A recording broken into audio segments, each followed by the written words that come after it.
Hello all, welcome to this live with THiNC Institute of Design.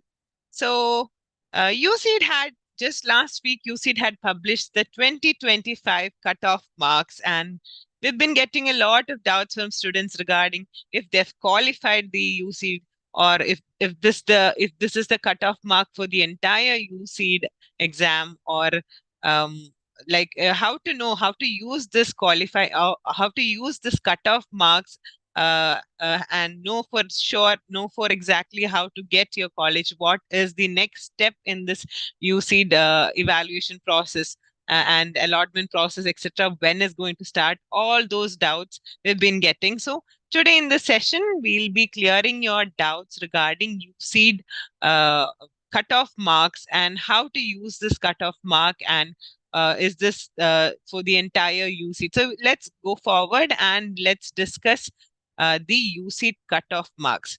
So is this the cutoff for the entire UCED? No, this is the cutoff for the part A alone. Um, so UCED, what happens is that this cutoff mark works as a shortlisting strategy, shortlisting way that UCED uses where for shortlisting candidates. So all the students who meet this cutoff mark in part A will be qualified or will be called as qualified for your evaluation of the part B.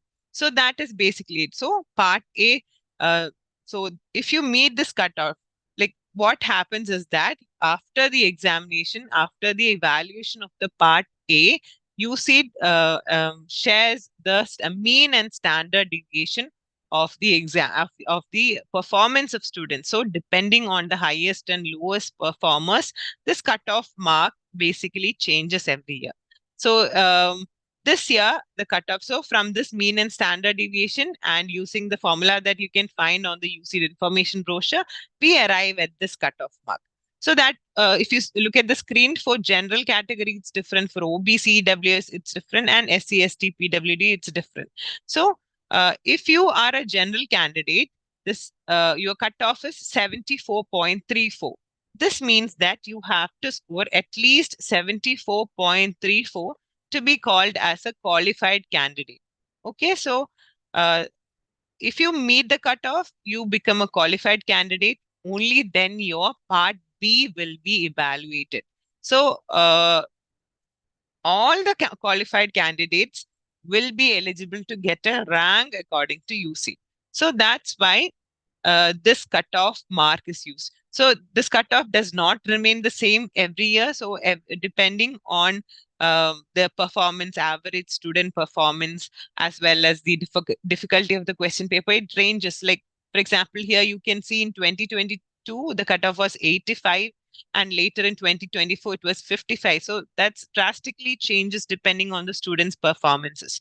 So for this year, you should score at least minimum this much marks in your part A to be a qualified candidate. So only then your part B will be evaluated. For general, you have to score minimum 74.34. And for OBC EWS, you have to score 66.9. And for SC and ST and PWD, you have to score minimum 37.17 marks. So this becomes your shortlisting criteria for UC. Okay, so um, let's look at what the step is after this. So after this, once you have assured that you have cleared that you are qualified candidate, what happens is you will be able to see your you like, so far you do not have the marks, right? But all of you might have checked your answer key and should have guessed how much you'll be getting. So based on those, you'll be able to make decisions for your colleges. So, well, after to know for sure what your position is, you will have to wait for the result on 7th of March. So it's scheduled for 7th of March. So only then you will be able to know for sure, like detecting the negative marks, all the positive marks, and your part B evaluation. So based on the overall, that is part A and part B, only the result will be published. So based on the part A, part B total marks, your your rank list will be published. So, for example, we can see a previous year result here. So on the result day, on your Uceed portal, you will be able to see your result like this. That is, you will be able to see your All India rank, your open rank, and your OBC NCL rank. If you have a category, whichever category you belong to, you will be getting that particular rank. And part wise, you will be able to see your part A.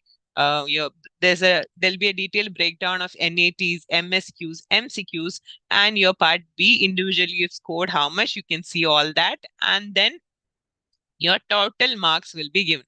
So based on this total, you will be assigned this rank. Okay. So unlike the other exams, UC does not UC publishes. You will be able to get the rank from your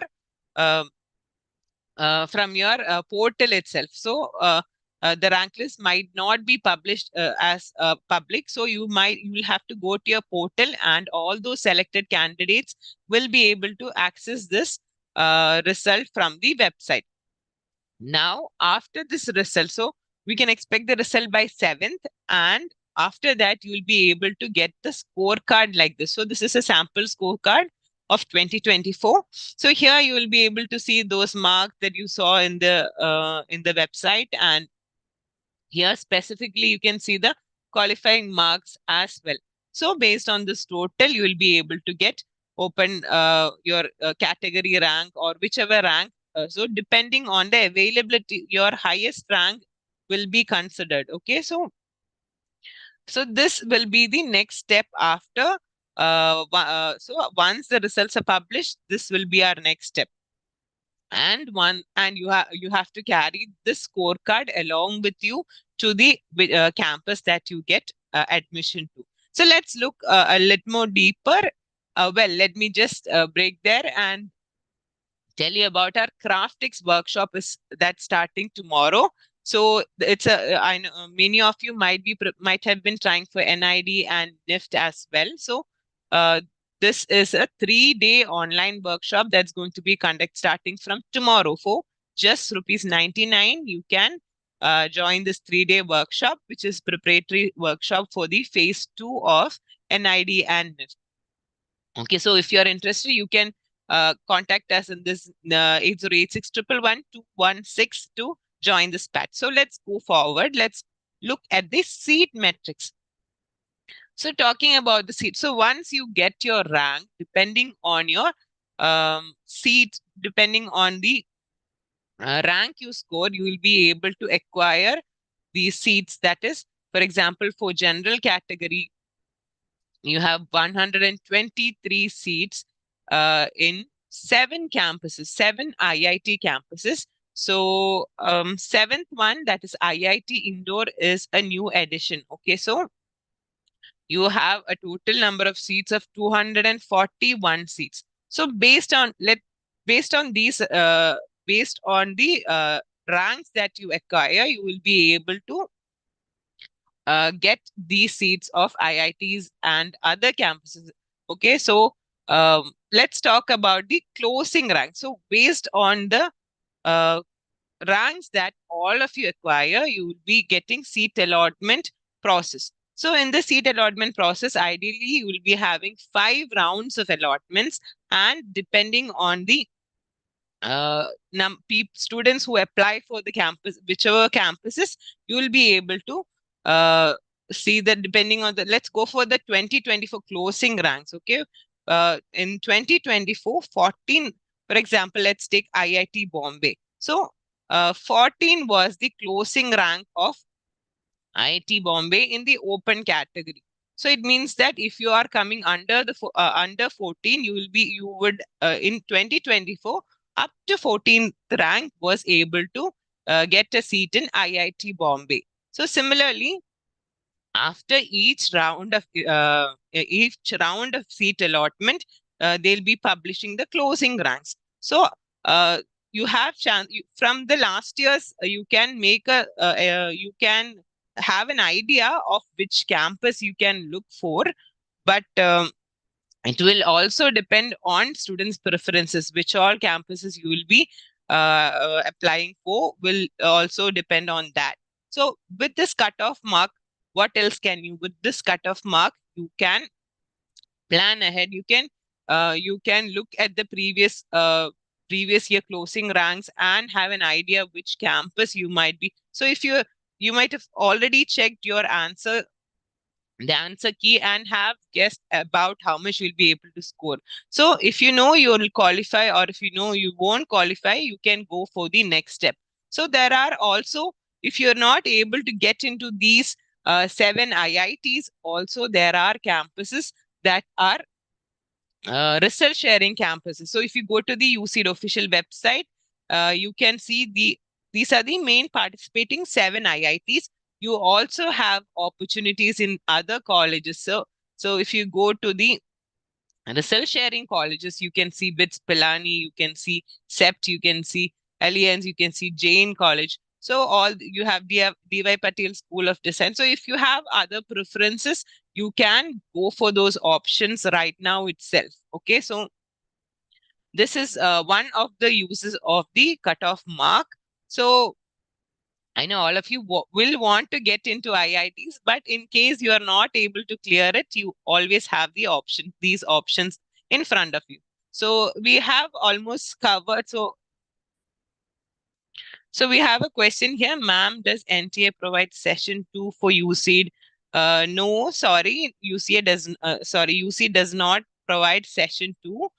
There's only one session in 1 year. So uh, you have to check your eligibility and see if next year you will be able to write the exam or not. Okay. So we've almost covered all the areas. So if you have any further doubts, you can feel free to comment here below and we'll be clearing those doubts. So let me just remind you once more about the Craftix workshop. It's starting tomorrow. All those who are preparing for NID and NIFT second phase, this is a very good preparatory workshop you can attend for just ₹99. It's a 3-day online workshop starting tomorrow. So don't delay. If you want to join, you can register with us at in 8086 111 216. You can WhatsApp us as well. So so far this is what you see. Now our next step in front of before the UC results our next step is the UC results. So we can expect the result by March 7th. So using these cutoff marks, you can make an idea of what your plans are. You can understand what is the step in front of you. So it gives more clarity for all those who are expecting ranks. This is also one place where you can start researching about the campus you want to go for, etc. So that's all. So we thank you all for joining today's live. And if you have any further doubts, feel free to comment below. So thank you all for joining with us today.